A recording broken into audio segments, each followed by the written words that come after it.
We are going.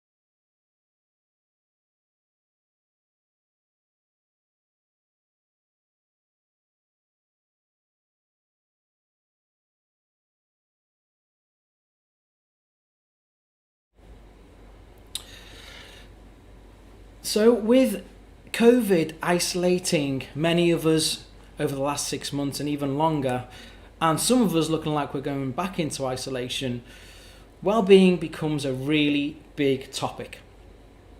Student well-being in particular is something that myself and a lot of my teaching friends, and some of my teaching friends are really concerned about. This show is all about student well-being. Welcome to Ed Talks Live.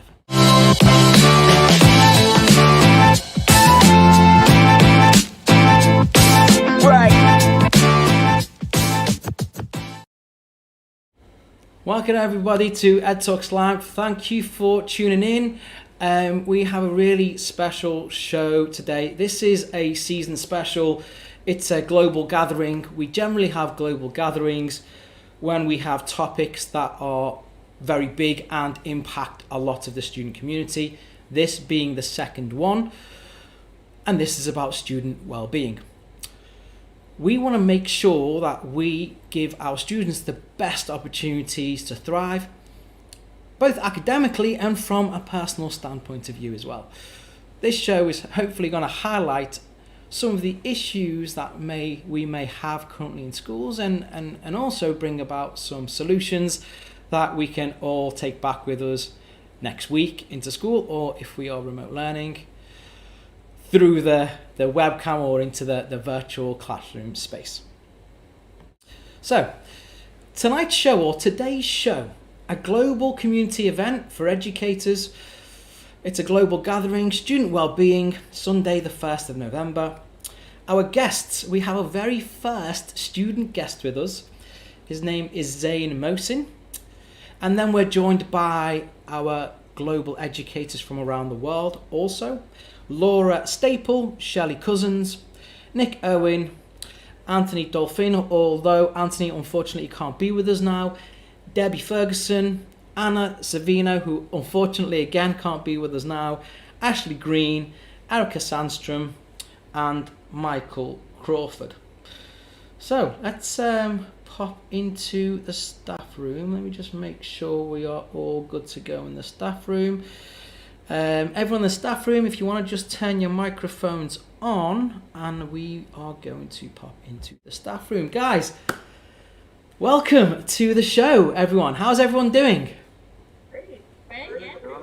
All good. Did you give me a thumbs up if you enjoyed Halloween yesterday? Anyone enjoy Halloween at all? Made it work. Thumbs up if you went trick or treating. I know it might be difficult with the isolation thing. Anyone? Oh, he's brought the goodies with him. If you're tuning in and you enjoyed Halloween yesterday, just give us a little bit of a message and let me know what you got up to as well in the live chat. So let's hop over to the staff room and get some introductions. I'm going to kick it off with Michael.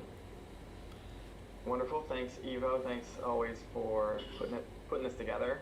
My name is Michael Crawford. I am the co-founder of Edspace, which is a social learning network for the world of education, a place for teachers to go and share stories, ask questions, give and get feedback. You can find it at Edspace.live. And I'm also the co-host of the staff room here on Ed Talk, so always happy to be here. Who do you want to pass it on to, Michael? Let's see, we got, how about Zain? Hi everyone, thank you so much for inviting me to the Ed Talks. It's really a pleasure to be here and to get to talk to all of you. So as I said, my name is Zain Mohsin. I'm 17. I'm in my last year of high school, so I'm going to be moving on to university next year. So I'm kind of in that weird phase where I have to decide what my life is actually going to lead up to, basically. I co-founded a podcast this year called The Locker Room, which goes over football and some other sports, and we kind of have some fun with that. And I work on my own web series called This Week. Wonderful. I will pass it on to Ashley. Thanks, Zain. It's nice to have you here. Okay, hi everyone. I'm Ashley Green, originally from Scotland, but I've been teaching in primary in Dubai for 10 years. This is my 11th year. Don't know where the times went. I'm also a positive psychologist and author of children's book, The Emo Beans and the Feelings. And wellbeing in education is what gives me a fiery heart. Love it. Wonderful. Let's jump over to Laura. Hi everyone, I'm Laura Staples, and this is my first ever EdTalks.live session. My first time ever live on YouTube, so I'm really excited. I'm a secondary maths educator, and I am currently in Singapore. I'm in my third year in Singapore. I've just moved schools, and I am obsessed with student wellbeing, obsessed with relationships for learning and things like that. So very excited for the chat today. Wonderful. Welcome. And Nick, how are you? Hi, I'm great, thank you. In sunny Manchester. It's been really miserable all weekend. Usual balmy night and Halloween time. I'm a former primary school teacher. I've been in education for 20 years, and I'm currently working my own business, supporting children, teachers, parents, and all those people that get involved with children's lives, with their well-being and their mindfulness. And I'm really, really, really excited to talk about the student well-being today. It's really, really important to me. So yeah, I'm great. Thanks. Wonderful. Thanks for being here. And Debbie Furgueson, how are things? Hi. Good morning. I am Debbie Furgueson. I am the founder and CEO of A Better Classroom here in Connecticut, where we do teacher workshops, mentoring, coaching, anything around helping teachers have more positive and productive classrooms based on developing really good relationships with kids. And so this whole topic is just such a passion of mine, and I'm so grateful to be here. So thank you for asking me to come. Of course, glad to have you back. And last, but certainly not least, Erika. Hi, everybody. I'm Sandstrom. I'm probably better known as Green Screen Gal, and I am a digital learning coach and digital media teacher here in the States, north of Boston. This is Beverly, Massachusetts. I also am the founder of the Mindful Superhero Club, and we are working on a program called Cultivating Compassion Through Creativity. So talk about passion for self-care and for mindfulness for kids. So we found a way to match the two with that, and using videos and green screen. And I am so happy to be here among all these people that think very much like me and lots of passion for this subject. Thank you. Awesome. Thanks, Erika. Evo, over to you. Thank you, Michael. Thank you, everyone, for joining us today. And thank you for everyone who has joined us from across the world. This is certainly going to be an interesting discussion. So, a little bit about what's going to happen today with the polls. We're going to have 4 big questions, live poll questions for our staff room to be giving us some feedback, but people who are tuning in, for you guys to actually give your thoughts and opinions on. This will allow for an authentic voice. We're also hoping that we have some students who have tuned in who will be able to add that little bit of extra dimension to this topic. So, student well-being is a really important topic right now. It's always been an important topic, but I remember when I was younger, it wasn't really something that teachers focused on. If we look at this illustration here, this visual, you can find it at studentwellbeing.com. It has these 6 key kind of factors that help towards student well-being. Engagement and mindfulness, meaning and purpose, health and strengths, accomplishment and optimism, relationships and empathy, positive emotions and gratitude. You can also find out more information from Edutopia. When I was looking at Google a couple of days ago, I searched for student wellbeing. This is a great article. It talks about the 3 C's, ways in which students can be a bit more aware of their own wellbeing: communication, consistency, and control. You can find this article on Edutopia, and the previous visual, as I said before, on studentwellbeing.com, just to get you guys started off. So let's jump into the first poll question. Okay, we're going to be using menti.com. So if you go to menti.com and you type in the code 8442645, you will have the first question. This question is: how much is student well-being considered a priority in your school? So how much is student well-being is a consideration in your school as a main priority? Okay, number 1, not at all. Number 2, every so often. Number 3, a lot. We have lots of policies in place. Number 4, every day. It's part of our school culture. You don't need to necessarily speak about your school. You can speak about schools in general, whether you are an educator or if you're a student who attends schools or has friends from other schools. We want to create a kind of a picture of how people feel about this so far. So please feel free to be honest, but give your own perspective on this. I'm just going to get Michael, if you don't mind, Michael, could you just drop that code into the chat window, please? 84. Oh, you already have 84426445. Thank you very much, Michael. We've already had some people voting in, and we are going to go to the staff room. So, quite a key question there. Consideration, a priority in schools. I'm going to jump to Zain first. Zain, tell me a bit about what you think about how schools consider student well-being. So personally for me, I'm, of the new generation of students where I think student well-being is extremely important to us. And I can even speak, when I was younger, I didn't think it was important, honestly. I thought as long as you're getting good grades, does it matter if you're happy or not? Like, school is really meant to set you up for life, and that school, or like my opinion of it was that as long as you're getting good grades, that's what's teaching you to be prepared for university and then job and then kind of moving forward in life. But I think as I've gotten older and I've seen the value of relationships and like the student voice, which I think has totally been neglected in previous generations, and the rise of understanding that like if a student is motivated and they feel like they're heard, they feel like they're valued within a school, they're so much more motivated to speak about issues they face and just do better generally. So I think there definitely is a relationship between, and I think it's important to get away from that stigma that, a student should not be measured just based on their grades, because I don't think that's really representational of how intelligent a student is, or how they feel in the classroom. And I think student well-being is key to that, because how happy a student is in school, or how, I think, for me, I come from a place where like my priority with school is like, am I happy, am I learning, but am I also emotionally happy? Do I feel respected in the classroom, not only by my teachers, but by my fellow students? And do I feel like teachers actually care, or do I think that they're just there to, just teach? But no, I don't think that's important. I think that all comes down to student well-being and the evolution of education that we've seen recently. Thanks, Zain. I mean, that's really given us a bit of an insight from a student's perspective.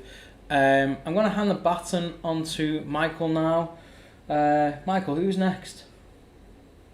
Thanks first, Zain. Appreciate that perspective in a major way. I think oftentimes we don't take student voice into consideration enough, and especially around their own well-being, it seems especially critical. Ashley, what about you? What do you think? Well, it's so lovely to hear Zain talk about his experiences, in school and thinking about well-being. I'm sorry, my cat's meowing in the background. Thinking about well-being as well as academics. So it's really lovely to hear that, firsthand from a student. I work in the primary education sector, and already now we're starting to see positive psychology, which is a massive branch of psychology, filter down into schools through positive education. So the more schools that are taking it on board, you know, the other schools are starting to notice, and it's becoming this big community, and everyone, it's not just a tick box, you know, schools that do it really well and provide well-being for the teachers and students, you know, and different opportunities to learn more.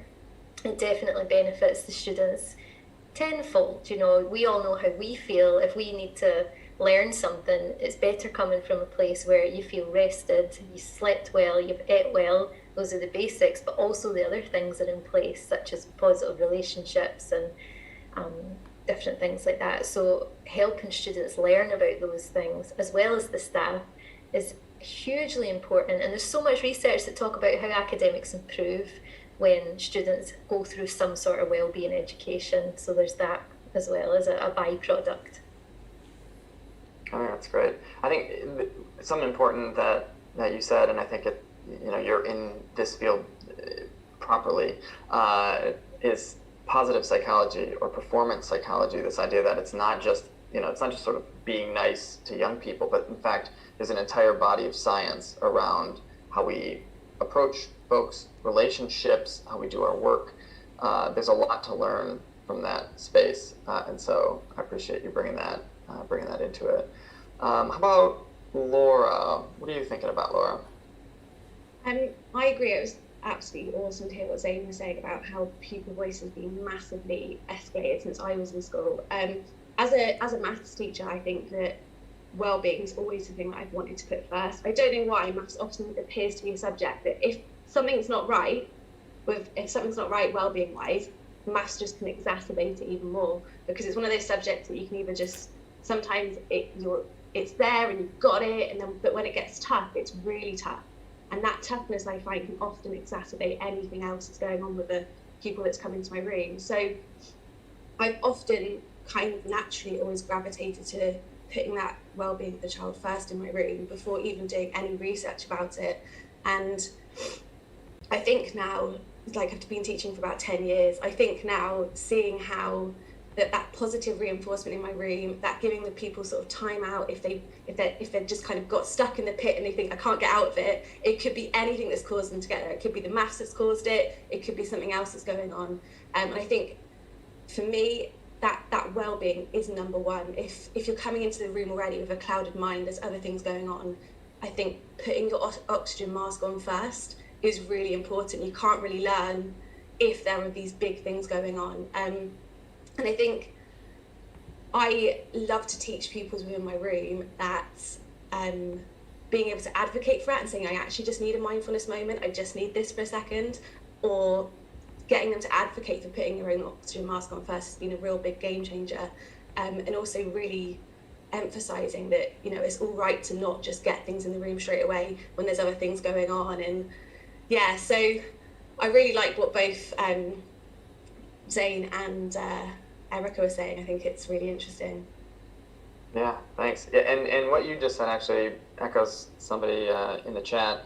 So Sajeda Al-Bashir said, a huge part of students' well-being is the teacher's well-being. And so this idea of putting on your oxygen mask first, of taking care of yourself, allows for taking care of students in a different kind of way. So thanks for all of that. Evo, back to you. Yeah, no, I mean, all these types of things that have just been mentioned are all really key, aren't they? And it's interesting how Zain was talking about, you know, the way that well-being's kind of been communicated historically, and other people have mentioned it, how it's now becoming a lot more important. And I think it'll continue to be, especially in the current climate we're in, guys. So, no, thank you very much for all of your positive responses. If we jump back to the poll, and also the people who are on the live chat, I really appreciate what you've been contributing with all the comments, a little bit like what Michael's just said. If we go to the poll, so the poll is currently showing, this is great news really. So I'm going to reiterate the question again. How much is student wellbeing considered a priority in your school? We have 0 at none at all, 0 at every so often, we have a smaller group at a lot, and we have policies in place, but the largest number is number 4, which is every day. It's part of our school culture. I mean, that is fantastic news, and I really like knowing that there are teachers and there are schools who are taking this seriously. We've got Shelly who's just joined us. Shelly, are you there? I don't know I if am. you can. Hello. Yeah. Sorry, I was really late, as always. It's not a problem. You are live, but we can't see you, so you might want to turn your camera on, Oh, if that's okay. Yeah, I'll try and work with that. Yeah, no problem at all. There we go. Hey, how's it going, Shelly? Hey. You all right? Oh, I'm good. How are you? Yeah, we're good. We've just done the first poll question, so I'm gonna jump to you actually, and I'll give you a bit of a heads up.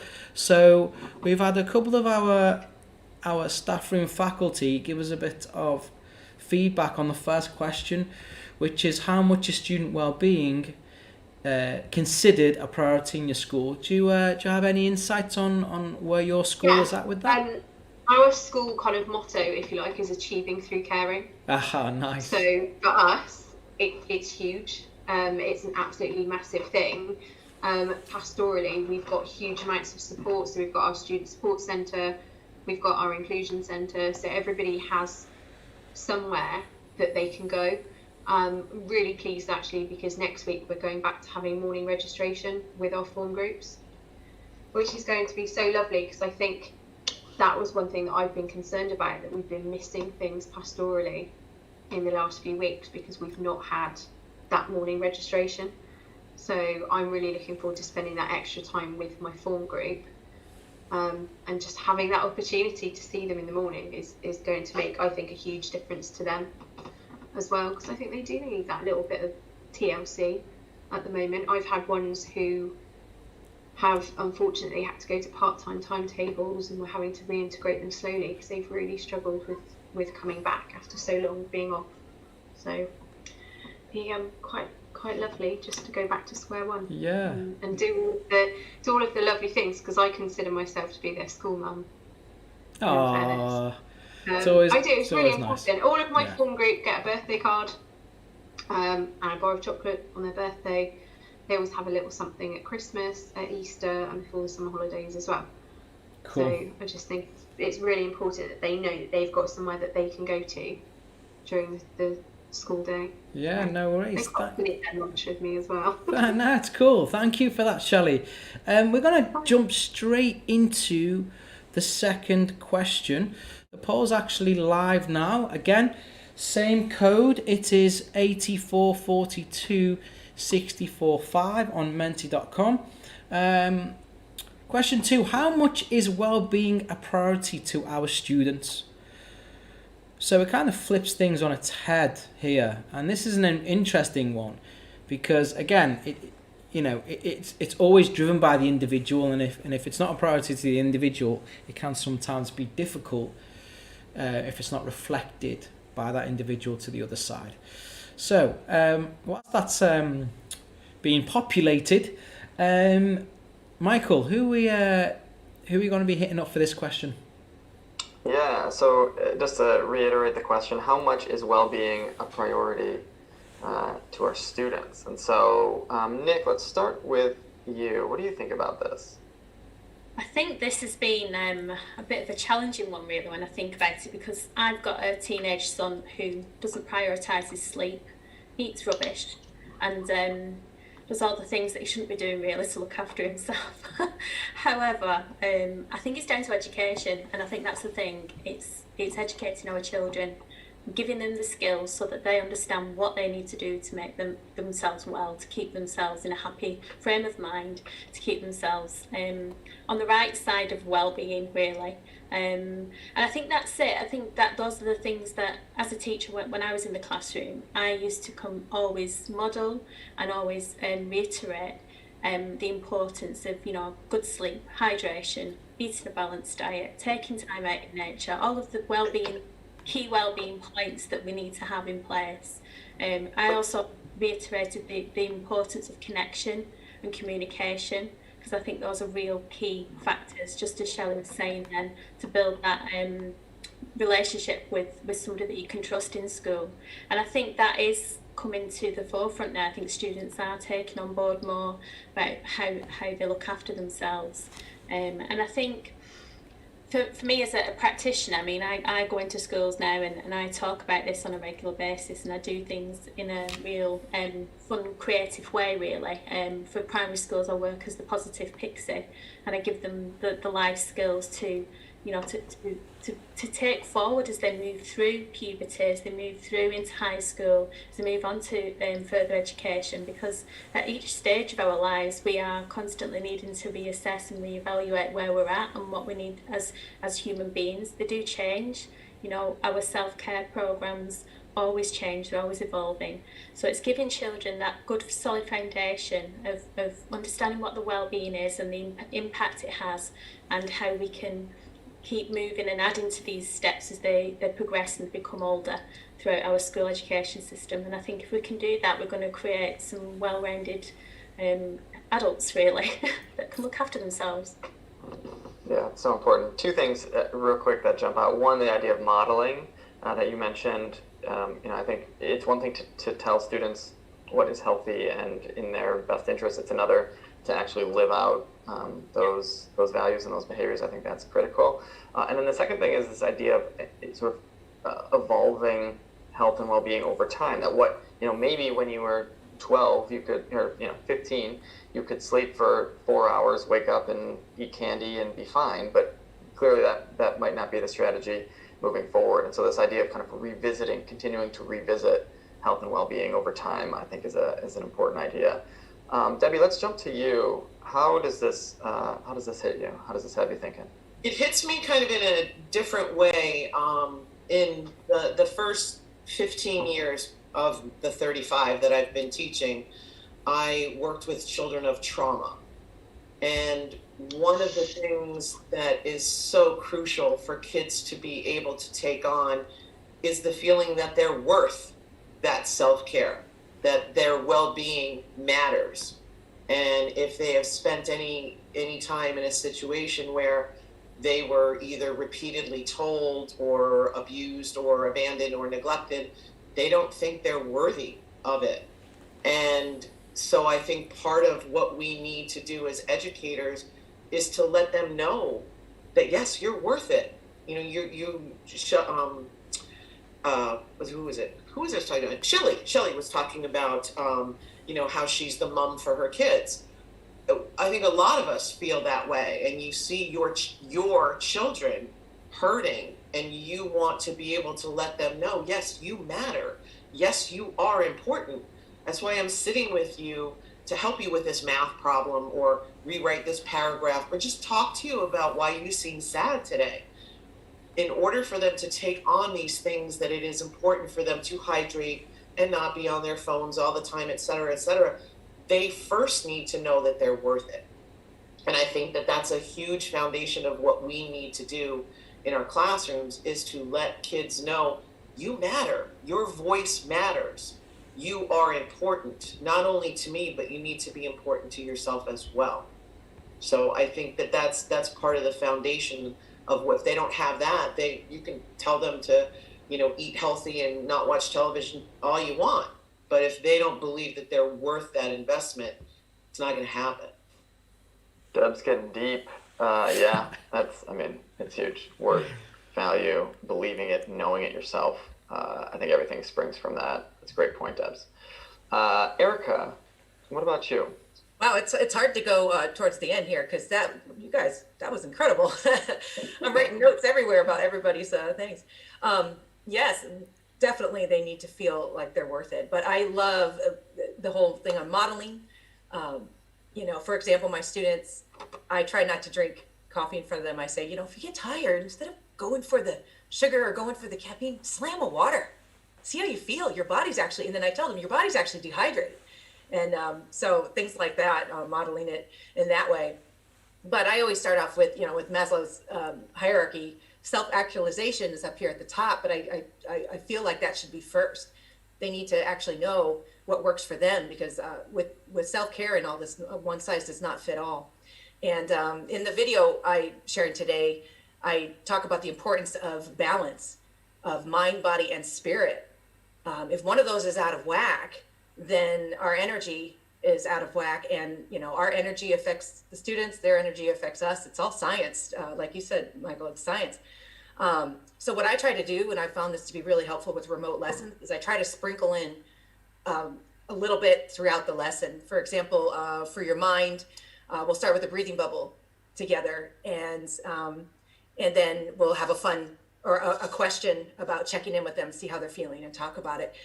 For body, we'll do chair yoga. I have students like this, and we have the whole class with arms in the air. It's hysterical. And then for spirit, we'll either have some Kahoot or fun competition, or maybe ask a fun question just to get them to think about something that they're joyful for.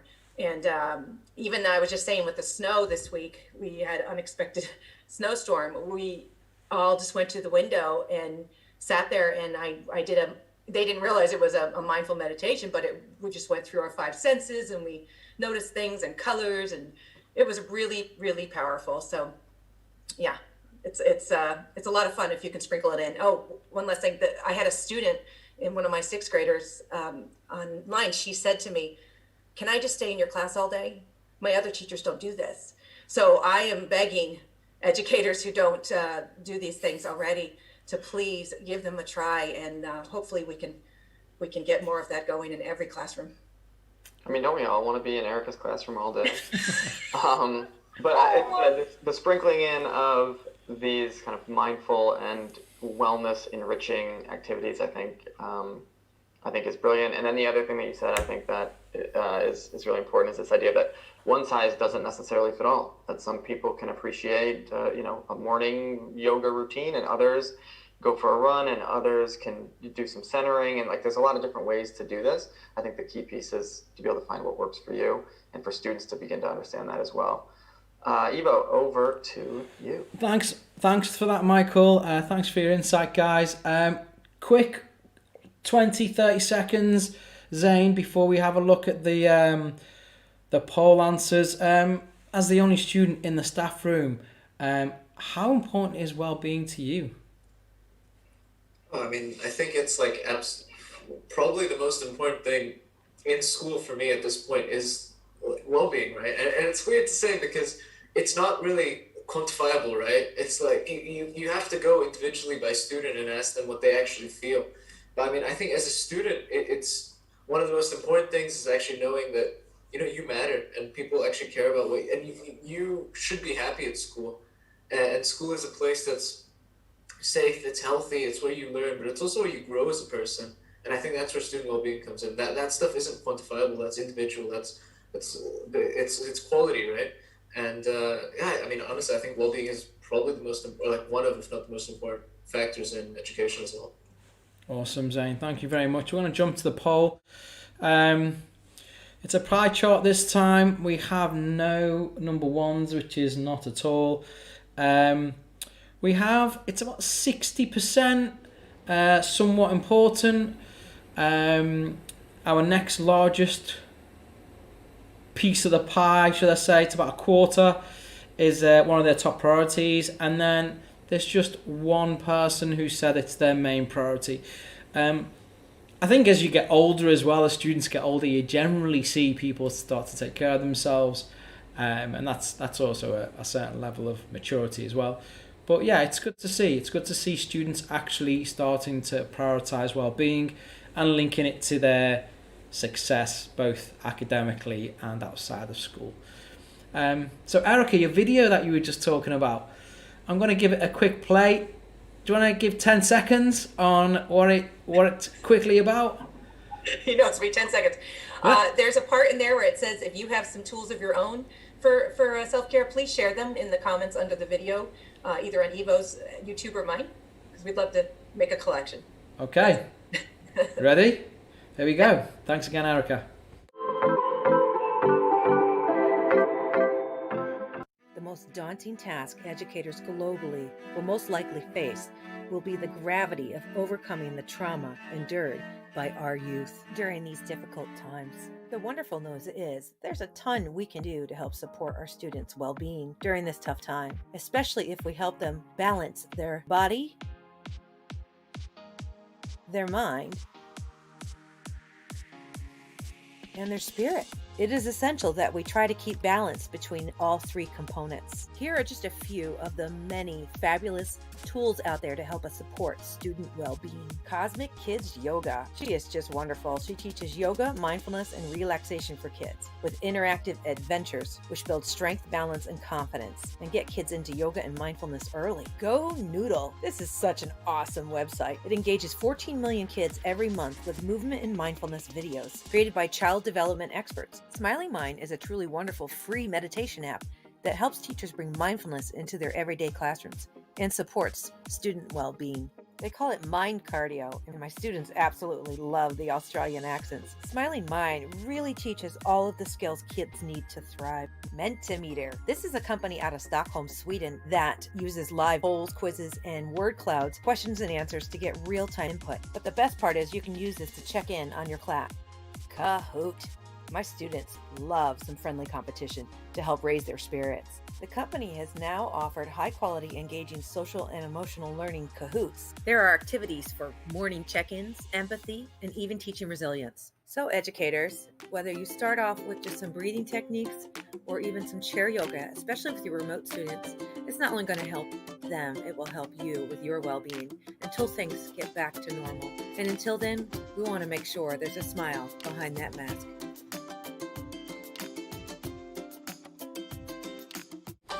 Thank you very much, Erika. Always a joy watching your videos. Always very light-hearted. So thank you very much for those tips, guys. If you're tuning in, whether you are a student or a teacher, I hope you can take some of those tips on board. Some really good pieces of advice there shared by our resident EdTech expert, Erika Sandstrom. So we're going to be going to our third poll question. This one's quite a different one, actually. It'd be interesting to see what people actually say here. I just need to make sure that it is the code. Oh no, I haven't even got the right code. I need to put the right code on. Guys, I'm going to hand it over. It's the actual question. I'm going to put the question out there to Michael, who's going to take the lead on this. Question 3, which of the following best supports student well-being? Relationships, reduced workload, longer break or recess, or a shorter school day? Michael.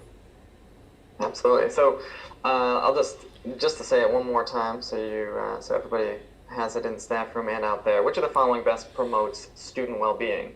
Is it for you? Is it 1, student-teacher relationships, 2, reduced workload, 3, longer breaks and recess, and 4, a shorter school day?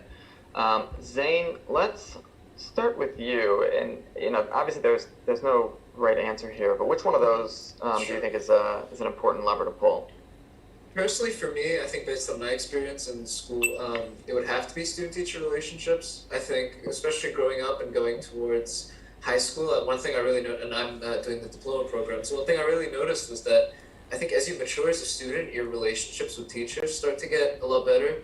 And I think that's really important for student well-being, because I think you feel valued when you're close with your teachers and you feel like your teacher actually cares.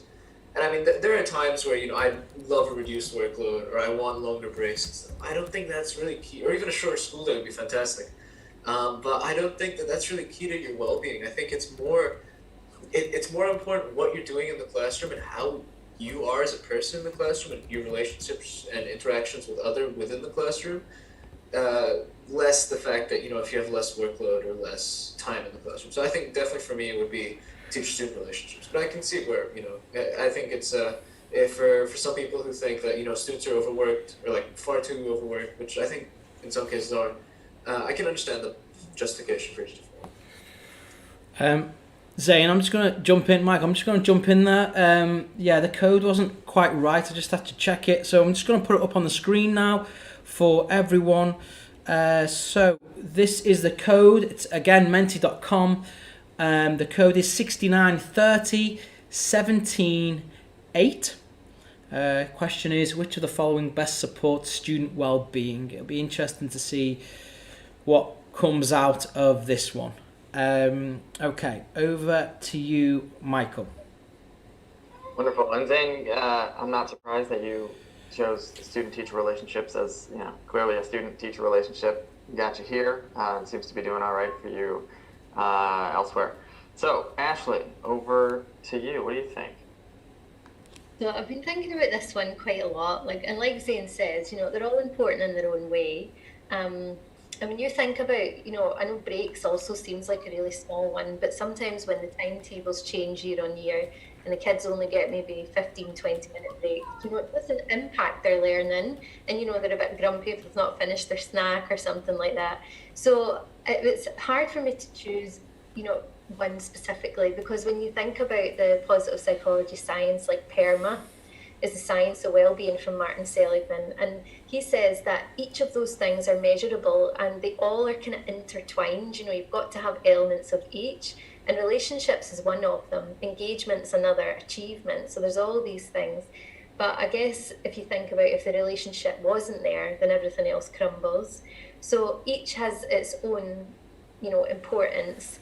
And I feel like I could talk about this for far too long, but I just think it's, for me, really difficult to choose because, like PERMA, there's so many different parts that add up to combine to student well-being.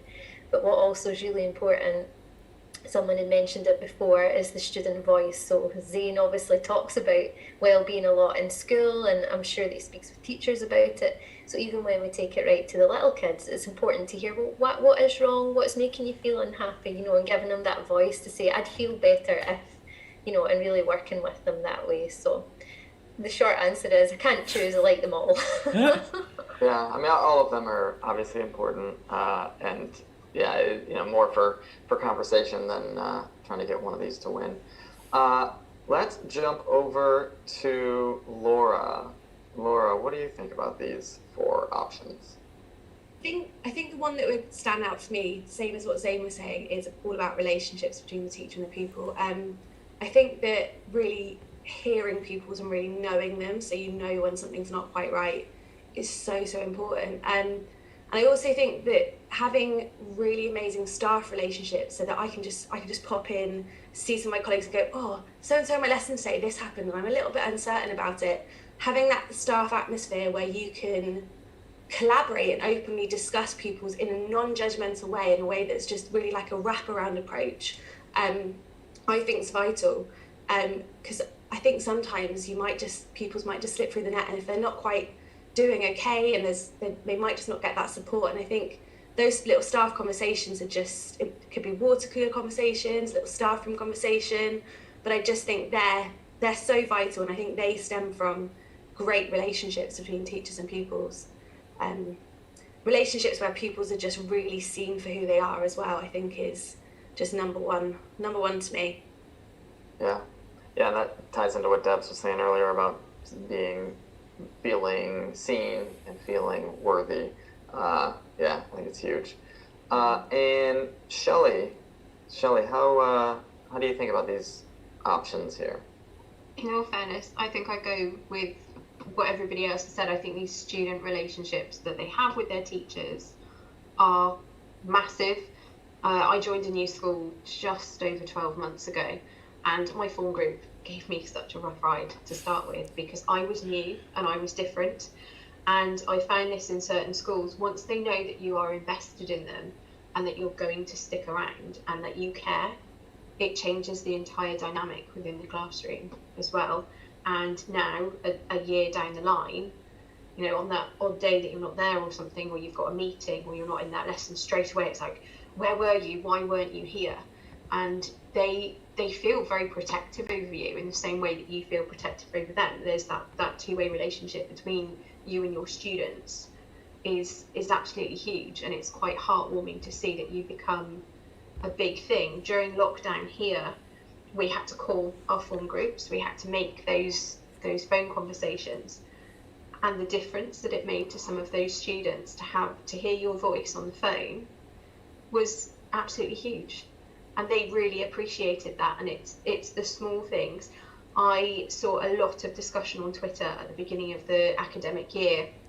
You know, who's doing the getting to know you lessons, who's going straight into teaching. A lot of people are saying, well, I'm going straight into the teaching.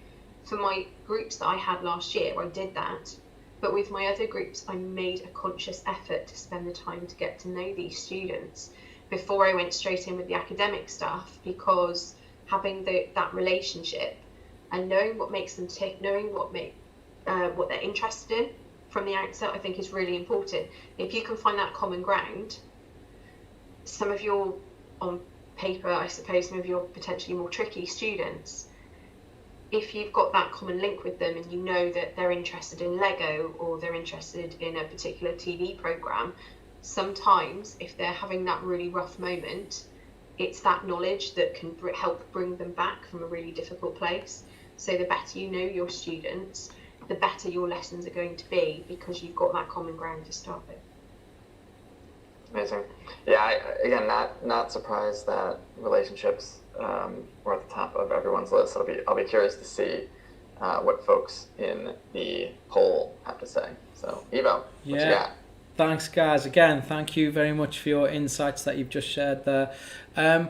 It's interesting to actually see the live chat here.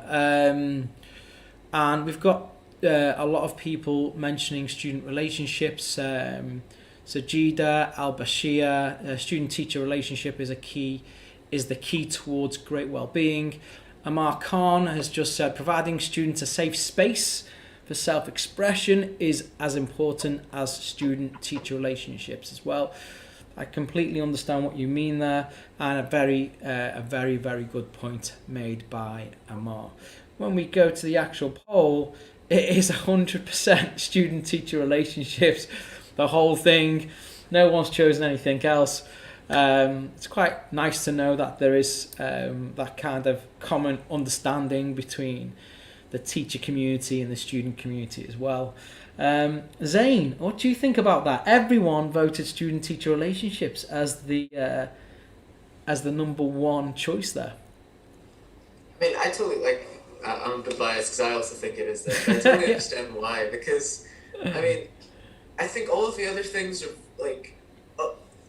they're situational. I think for different students, those different things might apply. If you trust that a student is able to get all of their work done at home in a timely manner and not kind of stress themselves out, then probably give them more recess times. But that's individual. I think every student benefits from better teacher-student relationships, and it's almost universal. Where I think the other things are very, I think, specific to a student itself, and I think student well-being is something that is specific to each student. So while students might be represented with a student leadership team which wants to help their well-being, each student is individual, and I think the only one of those that is totally universal is teacher-student relationships. Great point, Zain. Hearing it right here from the student voice in the room, guys. Thank you very much, Zain. And it's nice to know we've got that common ground. Can we, this week, listening to what we've just said, can we build better and more positive student relationships? Something for our listeners and viewers to consider when stepping back into the classroom. So we're going to jump to the last poll. It's more like a word cloud really than a poll question. It is the same code. Okay, it is 69 30 17 8. Okay, question 4, use one word. How do you want your students to feel at school? Okay, so you don't have to, you can actually put down, I think, up to 5 separate words. Let's see if we can build up a word cloud. Again, people who are present in the staff room, as well as the people tuning in, please feel free to add to that. Let that populate itself, and I'm just going to jump to Michael, who's going to continue the conversation in the staff room. Michael. Sounds great. So to say it one more time, in one word, how do you want your students to feel at school? Nick, let's start with you. What are you thinking? I think my key word would be safe. I think when a child feels safe, they've got the support, they've got the ability to open up, they've got the ability to make mistakes and learn from them. They learn resilience. When they're in a safe space, they feel secure. And I think that's what children need as they grow. and as they learn and as they become adults. So to know that they're in a safe space where somebody actually does care and nurtures them and helps them through the difficult times, I think that is really, really key. So I think for me, my word would be safe. The fact that my 2 children are still in school, and one of the questions that I always ask them is, have you had a safe day today? They'll laugh at me, and I say, you know, have you felt uncomfortable? Have you felt that, you know, that you haven't felt right in school? And they're like, no, I'm fine, no, it's safe, it's safe. We use it as a little buzzword at home, which I find quite endearing. Actually, I think they see it as understanding that safe means that they're okay to grow and to make mistakes and to do the things that they're doing without worry or fear. And I think those are the big things. Great. Thanks, Nick. Debbie, let's jump over to you. What word comes to mind for you? Well, we actually did this. I actually did this in my class last week, and we were talking about, we do once a week, we do a little, it's almost like a little mini guidance lesson in one of our classes. And first it was identifying stressors at school, and then it was, you know, what do you think you can do about them? And this question is what I actually asked them: how do you want to feel when you're here? And we made this giant list, and every single kid had the word safe on it. Just like Nick was saying, they, not only is it something that I want my students to feel, they want to feel that way. So when they feel safe, just like, I just have to piggyback right off of Nick, she said it beautifully.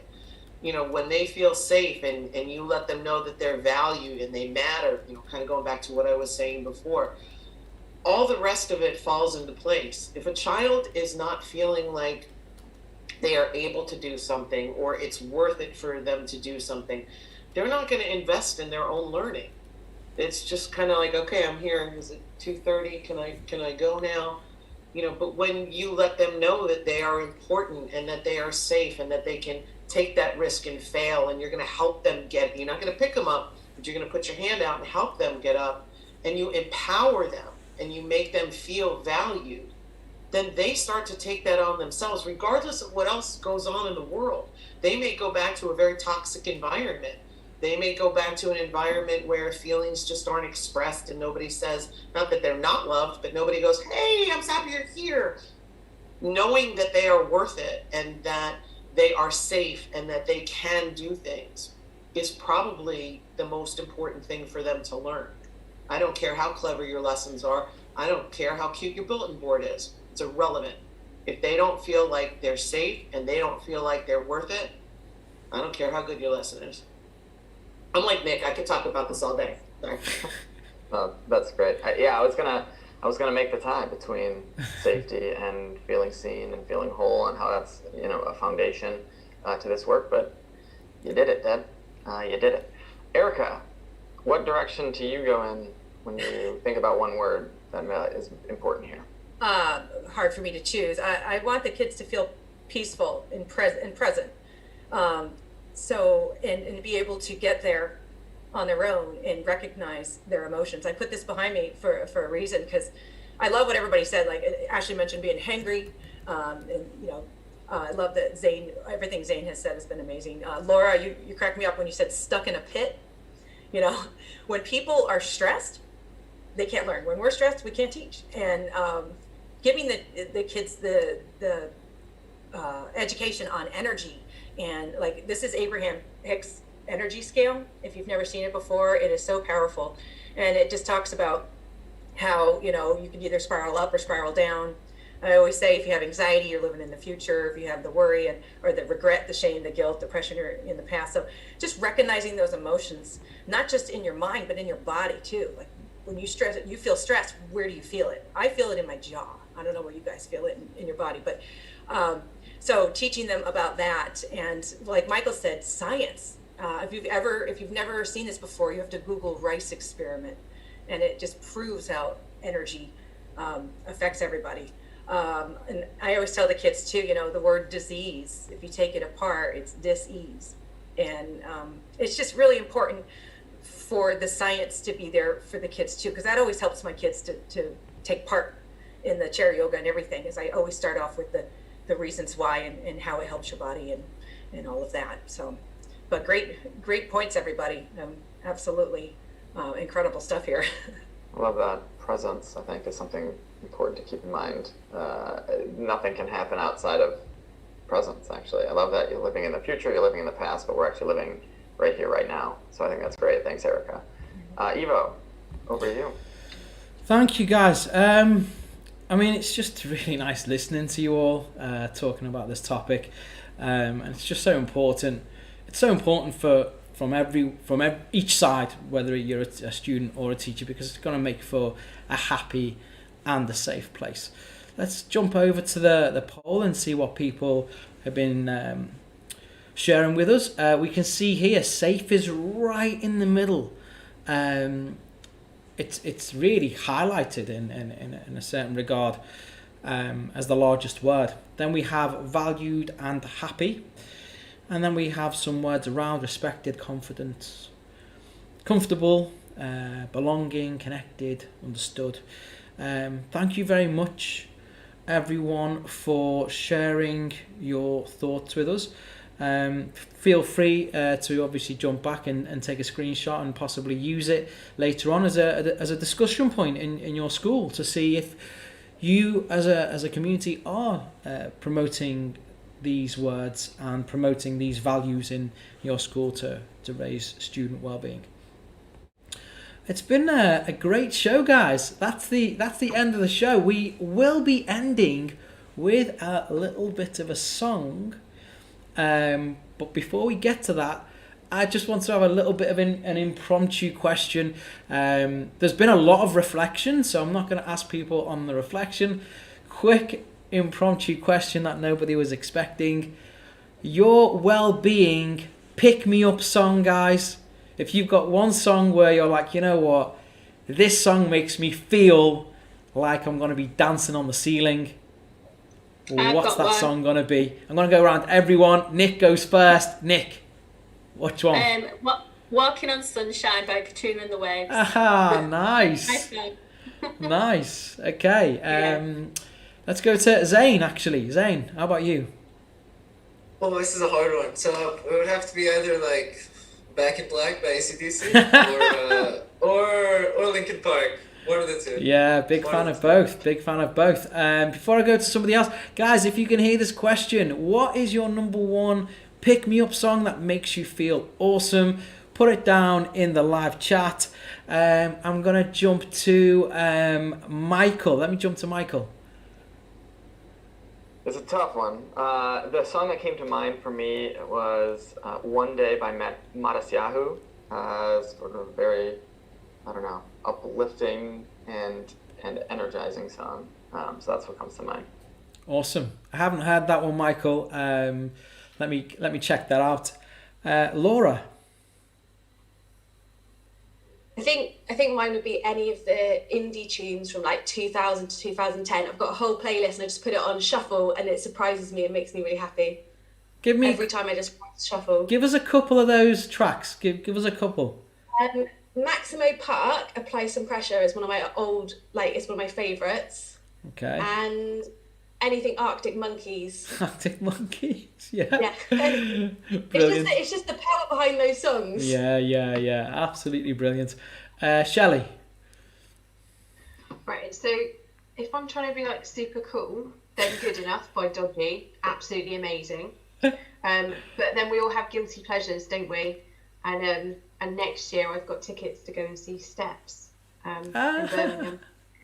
So yeah, there's the cool kind of like indie stuff like Dodgy, like they're amazing, but sometimes you just got a bit of like cheesy pop music. Yeah. And so yeah, 90s pop, anything, that's my go-to playlist when I'm in the gym. So S Club 7, 5, Spice Girls, Bewitched, really showing my age. But yeah, just something like really upbeat and fun.